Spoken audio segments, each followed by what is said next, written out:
धेरै गाह्रो छ बाँच्नलाई पनि। के गरेर खाने होला? दुःखमाथि दुःखै दुःख। गाह्रै छ। गरिब भएर बाँच्न पनि नसक्ने भयो।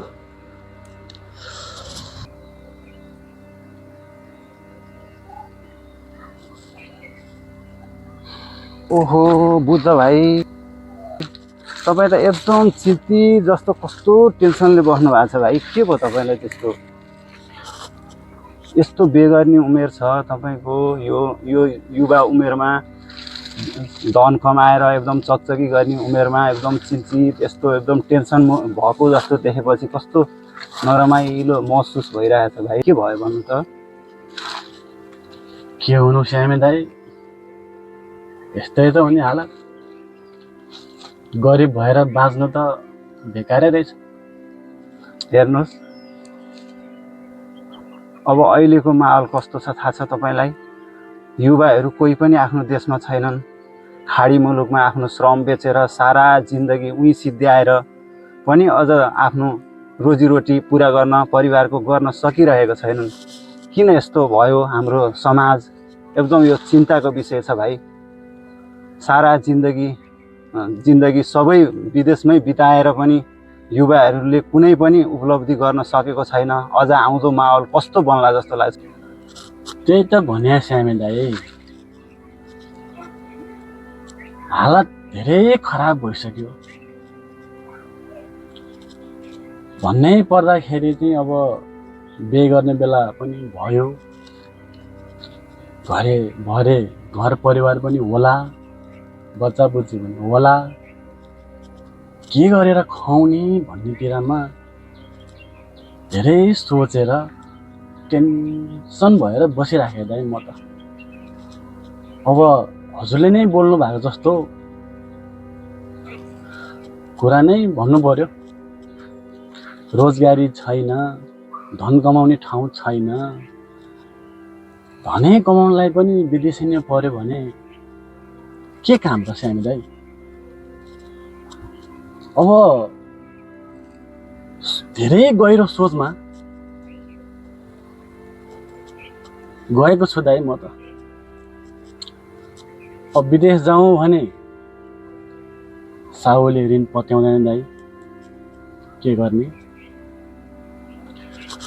म त धेरै टेन्सनमा चिन्तामा बसिराखेँ दाइ। अब अनि दाइ कता हिँड्नुभयो अहिले तपाईँ? म पनि माथि बारीमा यसो केराहरू कस्तो भयो भनेर हेर्न जाँदै थिएँ। उताबाट आउँदा त एकदम चिन्तामा देखेँ भाइलाई मैले। अनि त्यो कारणले नि अब आत्मग्लानी, अब के भयो भाइलाई भनेर सोधौँ भनेर यसो बसेको। अब भाइ हेर्नुहोस्, हामी जस्ता तपाईँ, हामी जस्ता युवाहरूले हामीले चिन्ता भन्दा पनि अब आत्मबल बढाएर हामीले युवा शक्तिलाई चाहिँ कसरी सिप सिकाएर चाहिँ एकदम समाजलाई उन्मुखतर्फ लग्ने भनेर चाहिँ हामी युवाहरूले चाहिँ एकजुट हुँदै अगाडि बढ्नुपर्छ भाइ। पनि हामी युवाले पिर मान्नु हुँदैन। अब आउँदा पिँढीलाई कसरी शिक्षा दिने भन्ने कुरो चाहिँ तपाईँले पनि सोच्नुपर्छ भाइ। अब आउँदो पिँढीलाई शिक्षा दिनलाई त आफू बाँच्नु पर्यो नि दाइ। आफू कसरी बाँच्ने भन्नेतिर चाहिँ हामी लागिरहेछौँ युवा। त्यही अवस्थामा गुज्रिरहेको छु दाइ म पनि। गर्ने के लौ भन्नुहोस् तपाईँले? ओहो दाइहरू कता लाग्नुभयो? कता हिँडेको थियौ टुप्पी भाइ तिमी? म यहाँ बुद्ध पार्कतिर घुम्न आएको। र ए बस बस भाइ, बस भाइ बस। बुद्ध पार्कतिर घुम्न रे भाइ? हजुर। भाइहरूको त घर व्यवहार सबै सेटल छ, राम्रै छ क्या रे। त्यही भएर आनन्दले ढुक्क पाराले हिँड्दैछ। के सेटल हुनु दाइ? के सेटल हुनु? केही सेटल भएको छैन। त्यही दुःख सुख गर्यो, ज्याला गर्यो, खायो, त्यही त के छ र। अब भाइ विदेश जानु भन्दा अरू उपाय छैन जस्तो लाग्यो मलाई त। अन्त मैले पनि त्यही सोध्नु त अब विदेशमा पनि अब जानलाई पैसा छैन त, अब पैसा चाहियो। अब के गरेर जान्छ विदेश पनि? अब बिहान कमा बिहान खाऊ, बेलुका कमा बेलुका खाऊ, के गरेर ढुङ्गा फुट्नु पर्यो। अरूले अब सबैले पैसा दिँदैन। अहिलेको हो भाइले उसले भने पनि सही हो क्या, माहौलै यस्तै बनाएको छ कि अहिले समाजमा। काहीँ पनि अब सिप र रोजगार भन्ने काहीँ पनि छैन। महँगीले आकाश छोएको छ। केही चिज किन्न गयो भने आजभन्दा 1 वर्ष अगाडिको चिज अहिले 1 वर्ष पछाडि ठ्याक्कै डबल भइसक्यो हुन्छ क्या बुद्ध भाइ। चिन्ताको विषय हामीलाई मात्रै होइन, हामी जस्तै कति युवा होला कि सबलाई गम्भीरकै कुरा छ कि। अब हाम्रा यहाँ खम्बे भाइहरू भन्ने 1-2टा टेरी सिरियल जस्तो हामीले बनाएको थियौँ नि त भ्लगमा। खम्बे भाइहरूको टिम पनि बिचरा विदेश जाने भनेर अस्तिना पनि तम्सेको थियो। मैले विदेश जानबाट मैले रोकेको थियो। बरु त्यो भाइ भने बरु टुक्लुक आइपुग्ने बेला पनि भयो। साह्रै दुःख। एक छाक खानलाई पनि धेरै गाह्रो भयो टुपी भाइ। अब के गर्ने होला? पैसा कमाउने र घर परिवार धान्नको लागि त एउटा होइन एउटा त आइडिया त खोज्नै पर्ला जस्तो लाग्यो। केही त्यस्तो आइडिया छ भनेदेखि यसो भनिदिनु पर्यो श्याम दाइ। अब आइडियाकै विषय कुरा गर्दा हेर्नु नि भाइ, समाजको स्थिति अब यस्तो छ हेर्नुहोस्। नयाँ भिजन ल्याउन सक्ने एउटा योग्य व्यक्ति हामीले समाजमा चुन्न सक्नुपर्छ कि।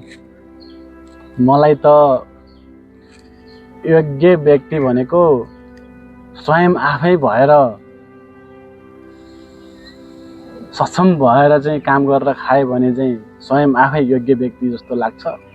नभए कुनै पनि कुराहरू अरूबाट सिकेर चाहिँ होला जस्तो लाग्दैन। अहिलेको अवस्था त्यही हो श्यामी दाइ, तै छाट मै छाट। अब तपाईँले गरेको काम मैले गरेँ भने भरे उसले गरेको काम चाहिँ मैले गरेको काम उसले गरेँ है, मैले भरे चाहिँ गर्न नपाउला खान नपाउला भनेर चाहिँ खुट्टा ताने कहाँ गर्छ नि यो गाउँघरमा। त्यही भएर समस्या गम्भीर छ, गाह्रै छ। त्यो चाहिँ अब त्यति सजिलो छैन। ओहो दायाहरू सबैजना यतै हुनुहुन्छ, के छ आज सल्लाह? नमस्कार है दायाहरू सबैजना। नमस्कार खम्बे भाइ। आज के छ? सबैजना यहीँ बसेर गफ गर्नु गइरहेको छ। पीर, दुःख, टेन्सन यो जस्तो जटिल कुरो अरू के हो र भने कि मान्छेको जिन्दगीलाई भाइ। ओहो के विषयमा टेन्सन लिनुभयो दाइ? टेन्सन लिनको होइन दिनको चाहिँ गरौँ न। अहिले समाज भाइ, तपाईँ एउटा बुझेको युवा हुनुहुन्छ, एकदम परिवेश अनुसार भाइ। तपाईँ जस्ता युवाको पनि एकदम सुझाव सल्लाह छ भाइ। यो गाउँ समाजमा यही त हो नि, बेरोजगार, अशिक्षा, विदेशतिर आफ्नो श्रम बेच्ने कयौँ युवाहरू ज्यान गुमाएका छन्। योबाट यो हाम्रो गाउँ समाजले कहिले मुक्त पाउला भाइ?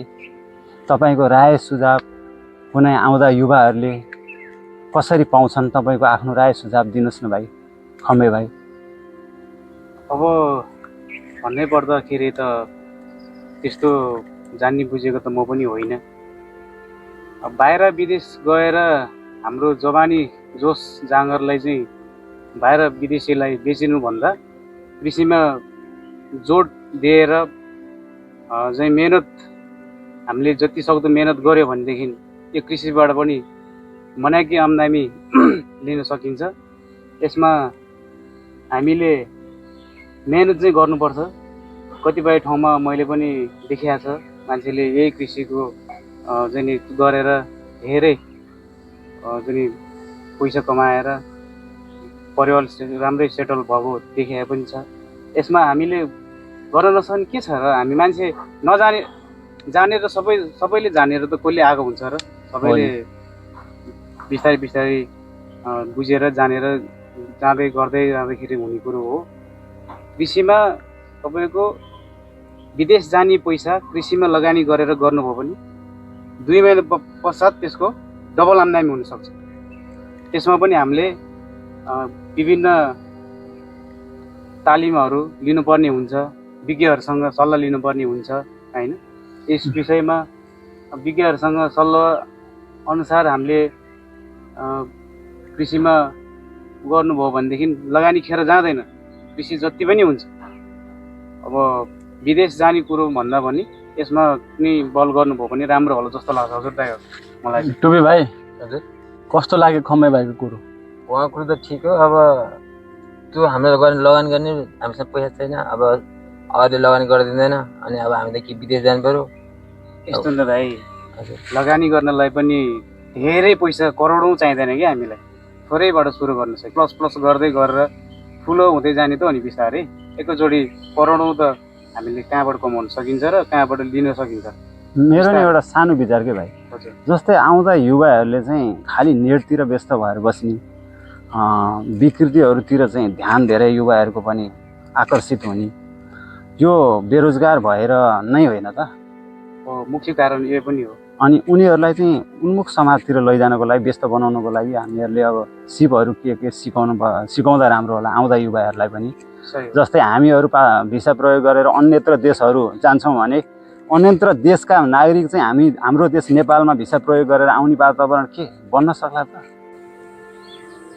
दाइले भन्नुभएको कुरो पनि एकदम सही हो, तर सल्लाह सुझावको लागि त म पनि त्यस्तो जान्ने मान्छे त कहाँ हो र। तैपनि एक दुईवटा कुरा बुझेको कुरा म पनि भन्छु। हुनु त सही कुरो गर्नुभएको हो तपाईँले। जस्तै विदेश जानको लागि हामी नपढिकन कुनै सिप नजानिकन त्यसरी गएको मान्छे धेरै विचल्ली भएको चाहिँ भिरै फर्केर आएको पनि देखाएको छ। धेरै आफ्नो लगानी बेकारमा खर्च, ऋण त्यस्तो भएको पनि छ। विदेश जाने नै हो भनेदेखि लेखी पढे पनि हुनु पर्यो, सिप पनि जान्नुपर्ने हुन्छ। त्यो नभइकन विदेश गयो कि अब हामीले दुःख पायो भन्ने कुरो बुझ्नुपर्छ। विदेश जानुभन्दा हाम्रै गाउँमा हाम्रै ठाउँमा यो कृषि योग्य जमिन हामीसँग टन्नै छ। जस्तै अघि बुद्धु दाइले भन्नुभएको जस्तै भैँसी पालेर पनि हामीले घर खर्च चल्न पनि सकिन्छ। त्यसरी त्यो पनि एउटा माध्यम हो। त्यसमा प्लस हाम्रो राम्रो माटो छ, तपाईँको जे लगाए पनि फल्छ फुल्छ पनि, राम्रो पनि पाउँछ। यसमा हामी सबैले जोड दिएर गऱ्यो भनेदेखि कृषिमै जोड गरौँ दाइहरू। मेरो चाहिँ सल्लाह र सुझाव यही हो। यही हो दाइ, धेरै चिन्ता नलिनु, यही विषयमा धेरै चिन्ता लिनु राम्रो कुरो होइन। अब मेरो उतातिर जाने काम पनि छ दाइ, अहिले म लाग्छु है हजुरहरू दाइ। नमस्कार है। ल खम्बे भाइ, ल तिमीले भनेर जस्तै गर्छु म पनि। खम्बे भाइले राम्रै कुरा गयो। कस्तो लाग्यो तपाईँहरूलाई यो कुरा? मलाई त एकदमै चित्त बुझ्यो। सही हो बुद्धे भाइ, किनभने उसले दिएको सुझाव सल्लाह पनि राम्रो छ। हेर्नुहोस्, म पनि माथितिर जाँदै थिएँ, तपाईँ एकदम चिन्तित देखेपछि तपाईँको आफ्नो गाउँको साथीभाइको पिर देख्नु नै मेरो मनमा नि कस्तो बिजेर आयो कि भाइ। तपाईँ एकदम आत्मग्लानी नगरिकन एकदम हौसला बढाएर पिर मान्न भएन भाइ। अब हामीले पिर भन्दा पनि हामीले सङ्घर्ष गरेर, हामी जस्ता युवाले चाहिँ निराश हुनु भन्दा पनि हामी एकदम सङ्घर्ष गरेर जिउन सिक्नुपर्छ भाइ। बुद्ध भाइ, के गर्नु, पिर मान्दिन, मनमा दुःख लिँदैन भन्दा पनि मनले मान्दैन रहेछ। जसरी भए पनि मन हो, मनमा लागेको कुरो भइहाल्दो रहेछ। समस्या त्यसमा अडियो, गम्भीर विषय छ यो। आज हुन त मलाई दाइहरू, खमे भाइ, यहाँ टुबी भाइलाई भेटेर पनि मनमा एकदम आनन्द लाग्यो, मन पनि हल्का भयो। हुन त गाउँघरमा सबै ठाउँमा त हुँदैन, म चाहिँ भाग्यमानी रहेछ। यस्ता खम्बे भाइहरू जस्तो, हजुरहरू जस्तो सल्लाह सुझाव दिने व्यक्तिहरूबाट मैले कुरा बुझ्नु पाउँदा अति नै खुसी लाग्यो दाइ। धन्यवाद दाइ, धन्यवाद। बुद्ध भाइ, तपाईँ जस्तो यस्तो बुझ्ने मान्छेलाई पनि हामीले भनिरहनु पर्दैन। तपाईँ यस्तो निराश हुने नै होइन भाइ। अब जो भन्ने बुझिहाल्नुभयो तपाईँले। हेर्नुहोस्, आत्माको ग्लानी गएर कहिल्यै पनि हुँदैन भाइ। हामी त जागरुक भएर अगाडि बढ्नुपर्छ कि, सङ्घर्ष गर्नुपर्छ कि। मलाई एकदम हतार छ भाइ, बुझिहाल्नुभयो। मेरो केरा उ गरेर अरू काम पनि छ, म अहिले लाग्छु ल भाइ। ल दाइ ल, पिर चाहिँ एकदम लिने होइन नि भाइ। हस्, क्षमा चाहन्छु समय बर्बाद भएकोमा।